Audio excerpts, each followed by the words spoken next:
ലാപത്ത ladies എന്ന് വെച്ചാൽ കാണാതാകുന്ന സ്ത്രീകൾ. കിരൺ റാവു സംവിധാനം ചെയ്ത് തിയേറ്ററുകളിൽ റിലീസായിട്ട് ഇപ്പോൾ നെറ്റ്ഫ്ലിക്സിൽ റിലീസായിട്ടുള്ള ഹിന്ദി സോഷ്യൽ ഡ്രാമയാണ് ഈ ചിത്രം. ഇന്ന് ഈ സിനിമയെക്കുറിച്ച്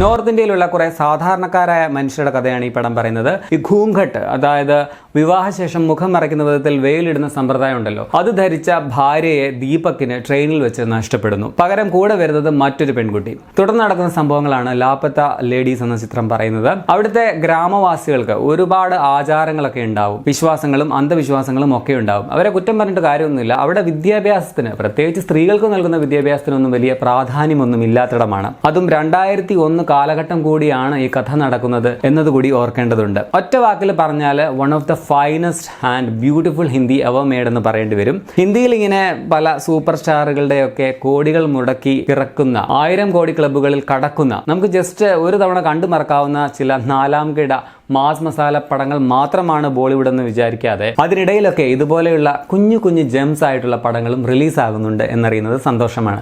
സോ ഇതാണ് അസ്ലി ഹിന്ദി സിനിമ. സൂപ്പർ താരങ്ങളല്ല, കണ്ടന്റ് ആണ് സൂപ്പർ താരമെന്ന് അടിയുറപ്പിക്കുന്ന ചിത്രം. ഇതൊക്കെയാണ് സത്യത്തിൽ ചർച്ച ചെയ്യപ്പെടേണ്ട, കൂടുതൽ പ്രോത്സാഹിപ്പിക്കപ്പെടേണ്ട പടങ്ങൾ. ശരിക്കും പറഞ്ഞാൽ ഒരു ട്രെയിൻ യാത്രയിൽ തുടങ്ങി അത് കണ്ട് നമ്മളിങ്ങനെ കുറെ ചിരിച്ച് കുറെയൊക്കെ നമ്മളെ ചിന്തിപ്പിച്ച് ഒടുവിൽ മനസ്സും മിഴികളും നിറയ്ക്കുന്ന ഒരു നല്ല സിനിമയാണിത്. ഇതിൽ ഏറ്റവും സന്തോഷം തരുന്നത് ഇതിലെ സ്ത്രീ കഥാപാത്രങ്ങളാണ്. വ്യത്യസ്ത ലോകങ്ങളിൽ നിന്ന് വന്ന് പരസ്പരം ബന്ധപ്പെട്ടു പോയ കുറച്ച് സ്ത്രീകൾ എങ്ങനെ അവർ സ്വയം തിരിച്ചറിയുന്നു എന്നുള്ളത് മനോഹരമായിട്ട് സിനിമയിൽ അവതരിപ്പിച്ചിട്ടുണ്ട്.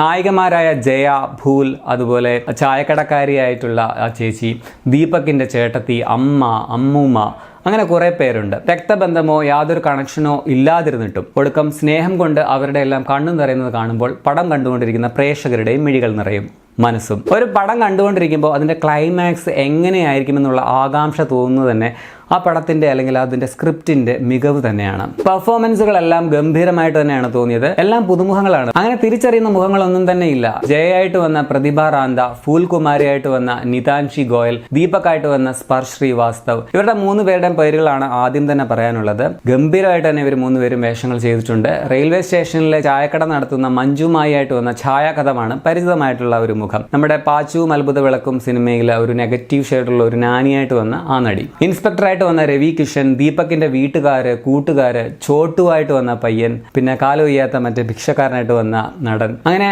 അഭിനയിക്കാനായിട്ട് പറഞ്ഞപ്പോൾ ജീവിച്ചു തന്നെ കാണിച്ചിട്ടുള്ള കുറെ ആൾക്കാർ ഈ പടത്തിലുണ്ട്. അന്യായ കാസ്റ്റിംഗ് ആണ്. രാം സമ്പത്തിന്റെ മ്യൂസിക് സിനിമയുടെ ആത്മാവാണ്. വികാഷ് നൗലാക്കയുടെ ക്യാമറയും ജബീൻ മെർച്ചന്റിന്റെ എഡിറ്റിംഗും മികച്ചതായിരുന്നു. ആമീർ ഖാന്റെയാണ് പ്രൊഡക്ഷൻ കേട്ടോ. ആമീർ ഖാന്റെ മുൻ ഭാര്യയായിട്ടുള്ള കിരൺ റാവു ആണ് പടത്തിന്റെ സംവിധായികയും. ഇതിന്റെ മൊത്തം ക്രൂവിന് തന്നെ അങ്ങനെ ഒരു ബിഗ് ഷൗട്ട് ഔട്ട് തന്നെ കൊടുക്കേണ്ടി വരും. ഒരുപാട് മെറ്റഫോഴ്സ് പടത്തിൽ ഉപയോഗിച്ചിട്ടുണ്ട് കേട്ടോ. ഇപ്പോൾ പെൺകുട്ടികളുടെ പേര് തന്നെ ഭൂൽ, പുഷ്പ എന്നിങ്ങനെയാണ്. രണ്ടിന്റെ അർത്ഥം ഒന്ന് തന്നെയാണല്ലോ. ലാപത്ത ലേഡീസ് ട്രെയിൻ യാത്രയിൽ കാണാതായ പെൺകുട്ടികളെ കുറിച്ച് മാത്രമല്ല, വിവാഹശേഷം ഐഡന്റിറ്റി നഷ്ടപ്പെടുന്ന സ്ത്രീകളെ കുറിച്ച് പറയുന്ന പടമാണിത്. ഓൾറെഡി ആ മുഖം മറയ്ക്കുന്ന സീൻ റീൽസിലൊക്കെ വൈറലായിട്ടുണ്ട്. അങ്ങനെ ആക്ഷേപഹാസ്യത്തിലൂടെ സിനിമ അതിൻ്റെതായ രാഷ്ട്രീയം മനോഹരമായിട്ട് സംസാരിക്കുമ്പോൾ തന്നെ സ്ത്രീകൾക്ക് വിദ്യാഭ്യാസം നൽകുന്നതിന്റെ പ്രാധാന്യം, അതുപോലെ സ്വന്തമായി വരുമാനം ഉണ്ടാകേണ്ടതിന്റെ ആവശ്യകത, ഒപ്പം ദീപകിന് ഭാര്യയോടുള്ള ആത്മാർത്ഥമായിട്ടുള്ള സ്നേഹമൊക്കെ സിനിമ അടയാളപ്പെടുത്തുന്നുണ്ട്. സോ ചുരുക്കത്തിൽ ഞാൻ ഇതൊരു must watch and masterpiece സിനിമയാണെന്ന് പറയും.